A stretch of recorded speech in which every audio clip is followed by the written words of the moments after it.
Aunty कह रही थी कि तुमने शादी से इनकार किया है। मैंने उनसे बस इतना कहा है कि इस वक्त मैं किसी के साथ कोई रिश्ता नहीं जोड़ सकती। और बाद में? बात का मुझे अभी कुछ पता नहीं है। तो साफ बोलो ना कि तुमने मेरे दिल के साथ खेला है। शायान, बोलो। क्या हुआ? मूड खराब लग रहा है तुम्हारा? सब ठीक है ना? हाँ, सब कुछ ठीक ही तो है। झूठ तो मत बोलो। मैं सब जानती हूँ। क्या जानती हो? मैंने तुम्हारी और अस्मा की सारी बातें सुनी। अस्मा ने दिल तोड़ दिया तुम्हारा? अब पता चला जब दिल टूटता है तो कितनी तकलीफ होती है। मेरे भी यही हालात थे जब तुमने मेरा दिल तोड़ा था। अस्मा पता नहीं ऐसा क्यों कर रही है। मैं जानता हूँ मुझसे प्यार करती है, लेकिन पता नहीं क्यों। गलत फहमी है तुम्हारी। अस्मा एक खुदगर्ज लड़की है, वो किसी से प्यार नहीं करती, वो सिर्फ खुद से प्यार करती। शायान, शायान मुझे देखो, मैं तुमसे कितना प्यार करती हूँ। मैं अपनी जान तक दे सकती हूँ तुम्हारे लिए शायान, लेकिन तुम नहीं समझोगे।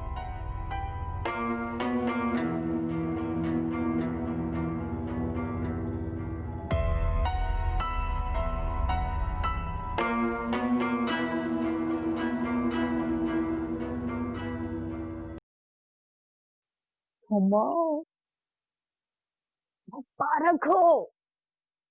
किस बात की? हिबा ने मरते ही ना हमारे लिए सब कुछ आसान कर दिया है। अब हर चीज हमारे हक में होती जा रही है। लेकिन आपको कैसे पता कि हर चीज हमारे हक में होने जा रही है? आज पता चला कि औलाद के लिए इंसान सब कुछ कर सकता है। अभी अभी अम्मा और अब्बा की बेबसी में अपनी आंखों से देखकर आ रही हूँ। आप क्या पहेलियां बुझवा रही हैं? मुझे साफ साफ बताएं, बात क्या है? असल बात तो ये है कि अपनी औलाद की खातिर दोनों तुम पर गौर कर रहे हैं और उनके जहन में ये बात बिठाई गई है कि अदील का इलाज सिर्फ और सिर्फ शादी है। पर इस हालत में कि अपनी बेटी तो नहीं देगा अदील को। ये तो और भी अच्छी बात है। इसका मतलब? हाँ, लेकिन मैं चाहती हूँ कि इस बार अम्मी मेरी मिन्नत करे, तब मैं राजी होंगी। आप ही प्लीज इस बार अपनी अना को तस्कीन देने के लिए मामला मत बिगाड़ना। तो इतना डरती क्यों हो? कुछ भी नहीं होगा। हाँ, लेकिन एक और बात है। अगर क्या? अगर अदील ठीक नहीं हुआ तो कौन सा हम खसारे में होंगे? ये सारी जायदाद हुमा हमारी औलाद की तो होगी। ये कोई मामूली बात तो नहीं है ना?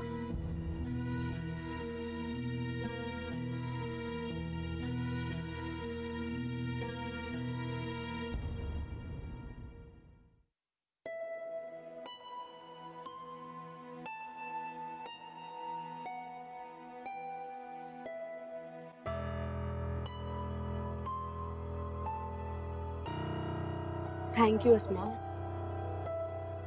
Thank you? किस लिए? देखो, ये अभी तुम्हारे लिए जानना जरूरी नहीं।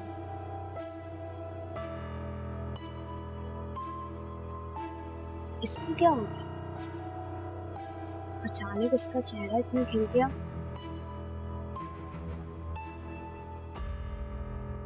बस अब दो ख्वाहिशात हैं, पूरी हो जाएं तो एक तो मैं मनाहिल को शायान का होता देखना चाहती हूँ और दूसरा क्या? एक बार फिर से तुम्हें और उबैद को एक होता देखना चाहती हूँ। हाँ, उसके लिए तो अभी बहुत सारे पहाड़ सर करने हैं। माँ बेटी को इस घर से निकालना है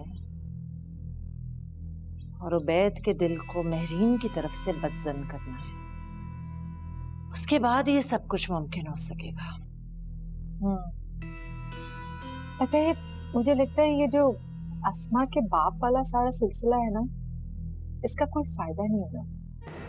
नहीं, थोड़ा बहुत फायदा तो हुआ है। ये सब करने का मकसद तो सिर्फ महरीन को टॉर्चर करना था, और इस टॉर्चर की वजह से वो कोई गलती करे और हम उस गलती से फायदा उठाओ, बस।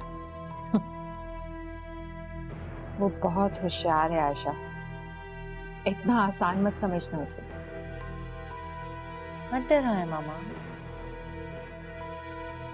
बस देखें कि मेरा क्या प्लान है।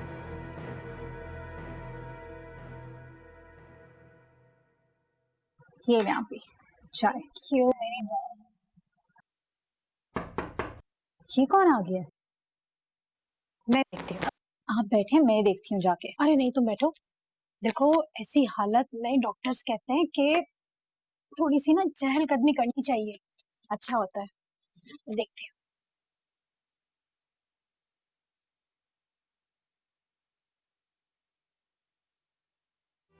अस्सलाम वालेकुम भाभी। तुम कैसी हैं आप? तुम यहाँ क्यों आई हो? अदील के बारे में सुना था, बहुत अफसोस हुआ तो मैं उससे मिलने आई हूँ। अच्छा, उससे मंगनी तोड़ते वक्त तो तुम्हें जरा एहसास नहीं हुआ, अब उसके जख्मों पर नमक छिड़कने यहाँ पे आ गई। भाभी मैंने कहा ना, कोई जरूरत नहीं है। जिन कदमों से यहाँ पे चल के आई ना, उन्हीं से वापस लौट जाओ, और आइंदा यहाँ आने की हिम्मत भी मत करना, समझी तुम? क्या हुआ है शाइस्ता? क्यों वापस भेज रही हो उसको? अम्मा, अदील के जख्मों पर नमक छिड़कने के लिए आई थी। मैंने इससे कह दिया फौरन चली जाए यहाँ से। अस्सलाम वालेकुम आंटी। वालेकुम अस्सलाम। बुरी बात है, घर आए मेहमान को ऐसा सलूक नहीं करते। आओ अंदर आओ बैठो। Thank you.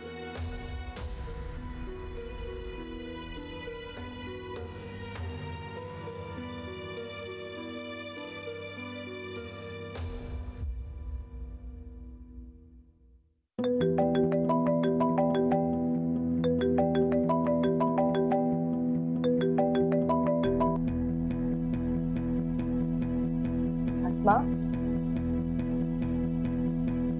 अस्मा,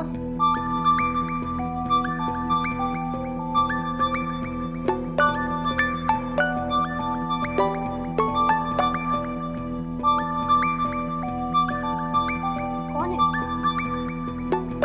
अब्बू का फोन?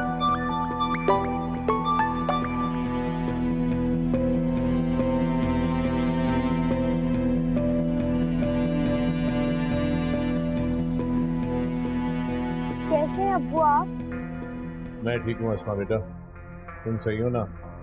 मैंने सोचा तुम्हें फ़ोन करके बता दूँ, तुम ज़हनी तौर पे तैयार रहना, मैं आज रात तुम्हें लेने आऊँगा। जी ठीक है, मैं तैयार रहूंगी। और हाँ बेटा, अपनी अम्मी को बता देना, वो खाम खाम में परेशान होगी। अब हम तो उनकी तरह नहीं हो सकते ना। ठीक है अब्बू। चलो फिर रखता हूँ, अपना ख्याल रखना, बाद में बात करते हैं।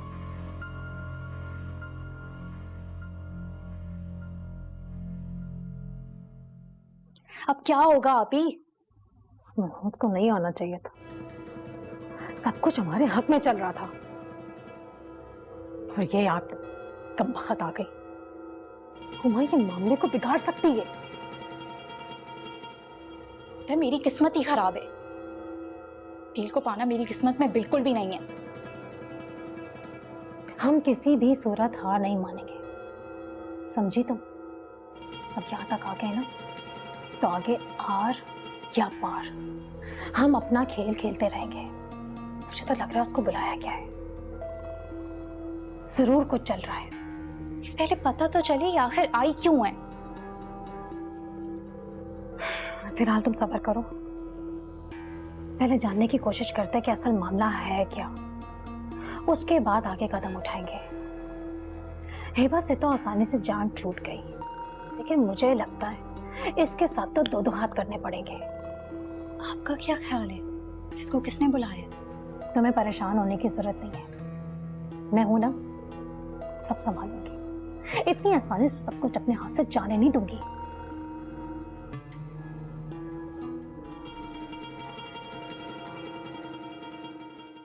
आंटी, मुझे अदील के बारे में सुन के बहुत अफसोस हुआ। मेरा उससे अभी भी दिल का और रूहानी रिश्ता कायम है, मैं चाह के भी उसे अभी तक भुला नहीं पाई हूँ। पता नहीं बेटा, हमसे ऐसी क्या गलती हो गई है जिसकी सजा अदील को मिल रही है? मेरा खुदा गवाह है, हमने कभी किसी का बुरा नहीं किया। नहीं आंटी, ये तो आजमाइशें होती हैं, अल्लाह मियाँ सब्र आजमाते हैं, सब बेहतर हो जाएगा इंशाल्लाह।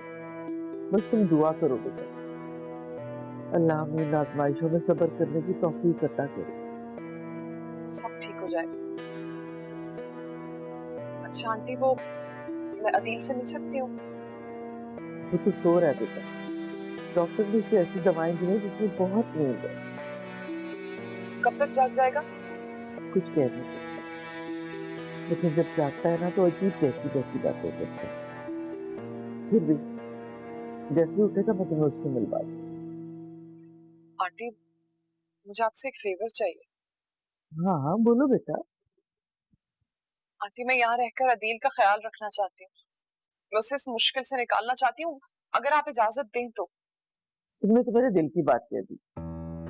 यकीन करो, मुझे बिल्कुल ऐसा लगता है कि जैसे तुम ही मेरे अदील को इस मुश्किल से निकाल सकती हो। मगर बेटा। मगर क्या आंटी? तुम्हारे अम्मी अब्बू इजाजत दे देंगे? आंटी, जब अदील की और मेरी मंगनी टूटी ना, तो उसके बाद बहुत से रिश्ते आए, लेकिन मैंने मना कर दिया, और मेरे अम्मी अब्बू ये जानते हैं कि मैंने क्यों मना किया।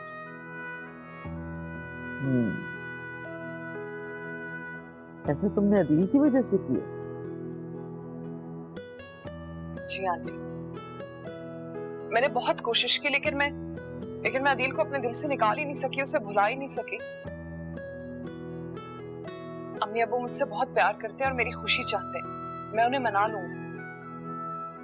और अगर इजाजत नहीं भी दी ना रात रुकने की, तो मैं सुबह आऊंगी और रात को वापस घर चली जाऊंगी। ठीक है बेटा, ये तुम्हारा घर है, जब दिल चाहे आ जाओ।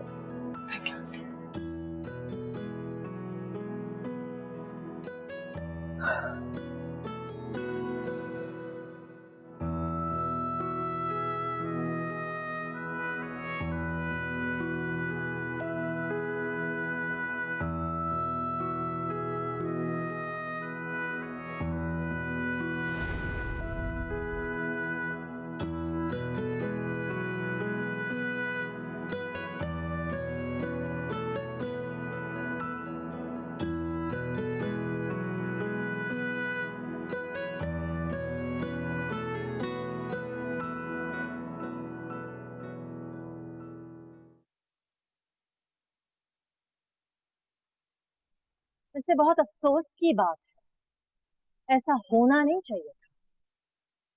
किस बारे में अफसोस हो रहा है आपको? वाह, कितनी अनजान बन रही हो महरीन। तुम तो ऐसे रिएक्ट कर रही हो जैसे तुम्हें कुछ पता ही नहीं कि घर में हो क्या। मुझे वाकई नहीं मालूम आप किस बारे में बात कर रही हैं। मैं शायान और अस्मा के रिश्ते की बात कर रही हूँ। अब देखो ना, तुमने कितनी मेहनत की उबैद पर, उसको कन्विंस करने के लिए इस रिश्ते पर, लेकिन मेरी बेटी मनाहिल ने तुम्हारे सारे ख्वाब चिकना चूर कर दिए एक पल में। आप मुझे गलत समझ रही हैं। अस्मा और शायान के रिश्ते की बात उबैद की मर्जी से हुई थी, मेरी नहीं। You think I'm stupid or something?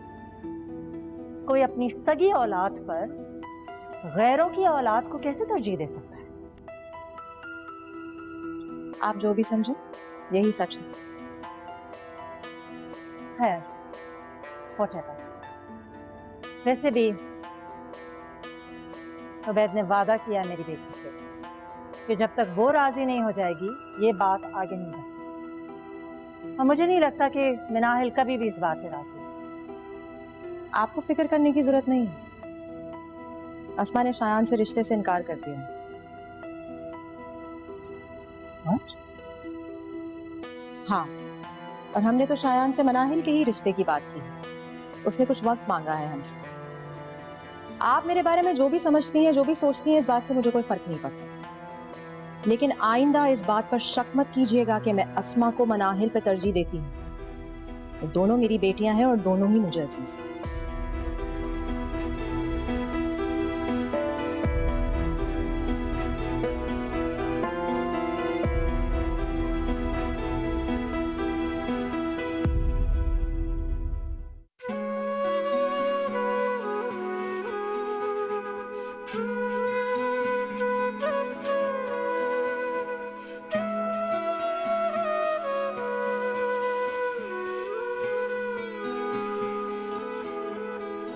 से दुआ मांग के तुझको जहां मान के जिंदगी में खुशी की वजह जान के हमें बन जा रहा कोई तुझ पे ही थम गया तू ही मंजिल मेरी तू ही था रास्ता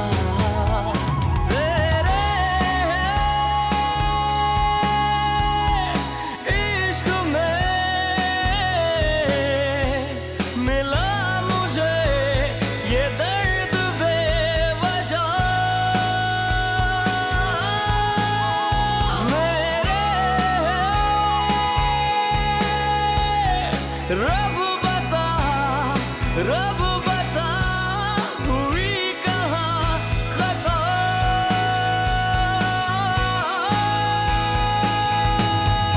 मेरी किस्मत क्यों हुई बेवफा मेरी किस्मत क्यों हुई बेवफा